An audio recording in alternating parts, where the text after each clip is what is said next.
இப்ப வந்தீங்க மானத்தை வாங்க மாட்டேன்னு சொன்னேன போங்க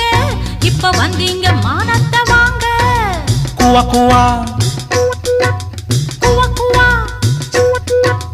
அழகிய அண்ணி அனுபவம் எண்ணி அடிக்கடி சிரித்தாளே ரகசிய